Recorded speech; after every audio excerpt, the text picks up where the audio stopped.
Hey guys, hope you're working hard on your tennis game, and I'm thinking that you're going to get to a point where you really need to look ahead and set some goals that are able to guide you to what you need to get done so you can become a better tennis player in whatever realm that means.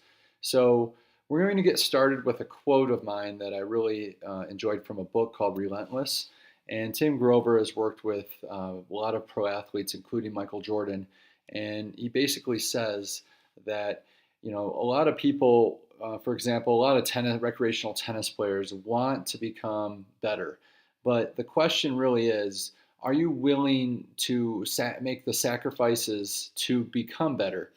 And you need to really put that in play. When you set your goals, the first thing you have to come in mind is, are you willing to sacrifice some things for those goals to become a reality? So if you're not able to do that, don't write those goals down because it's a fantasy and it won't happen. So let's be realistic with them. But we're going to get into the science behind all this and how to set your goals. So here we go. There are two types of goals: Olympians to CEOs, entrepreneurs. There's always they're always guided by two sets of goals. One's called the process goals, and we'll get into that, and the other one is the outcome goals. So you can think of process goals as smaller. They're action oriented, and you have a lot more of them. Okay, they're going to show you if you're getting in the direction you want to go. And what direction that is the outcome.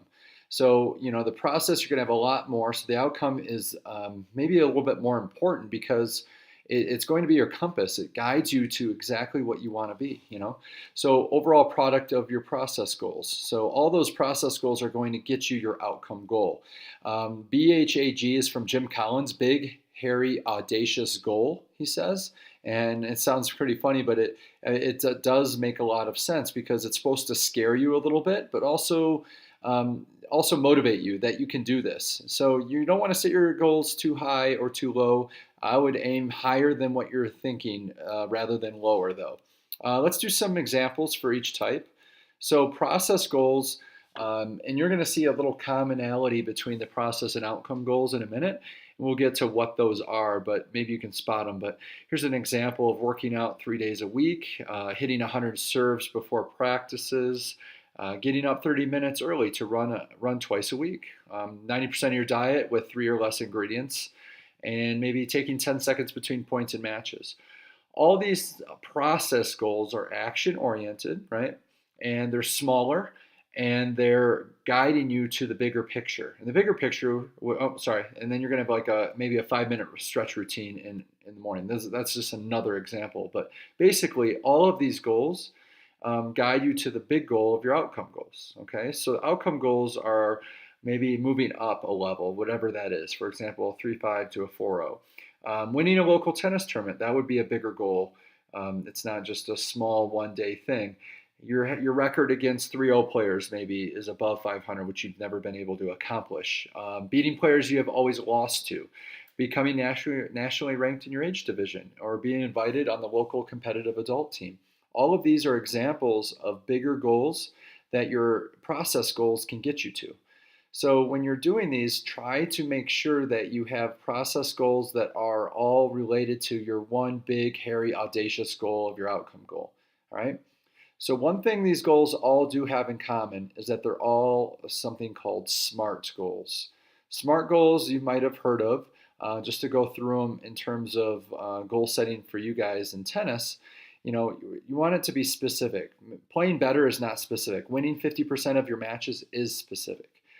Measurable: lose weight versus lose 10 pounds. You need to make sure that you can have some sort of quantifiable number. You want something that you can write down and chart and see, because data doesn't have emotion, right? It will tell you if you're doing things right or wrong. I like the A for attainable because you have to be within your realm of ability, becoming number one in the world versus, number one in your club.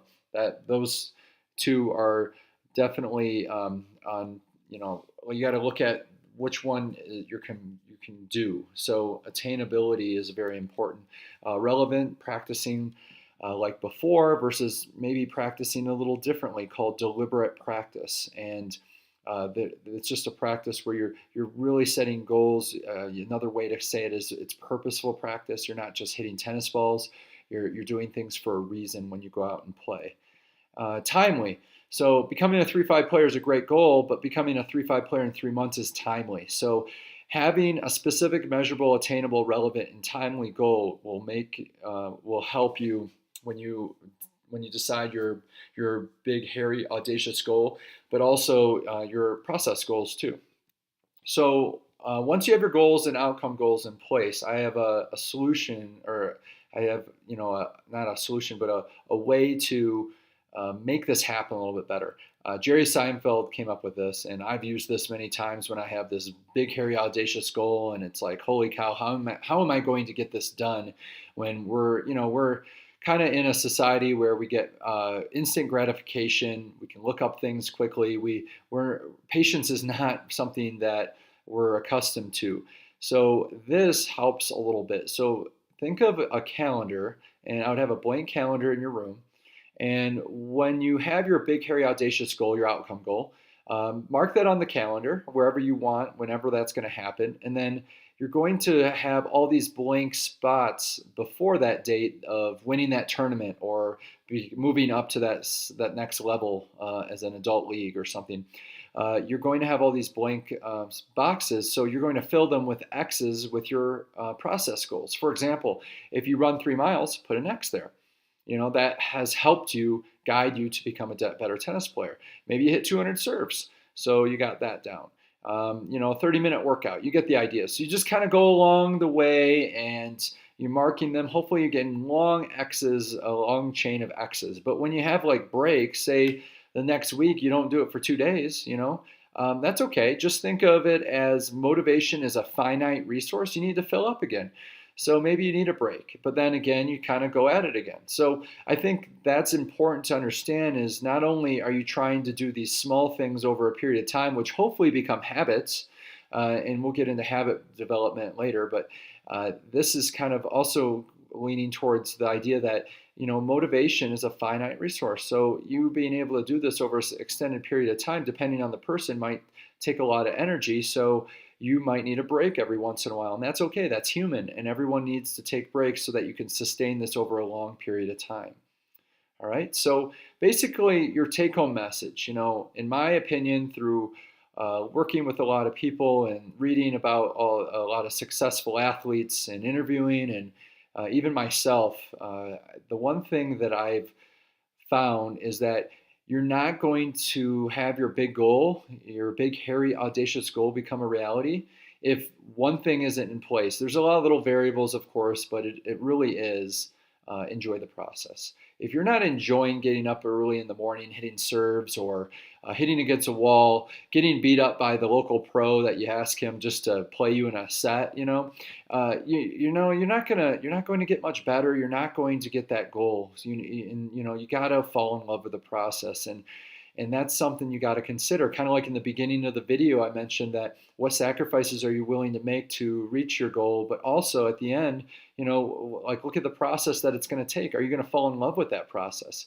Not only are these sacrifices, but they're supposed to be something that you enjoy when you're doing this too. So consider that when you're making your goals. I'll be happy to help you a little bit more, but hopefully that's a good start. So good luck, and we will be in touch.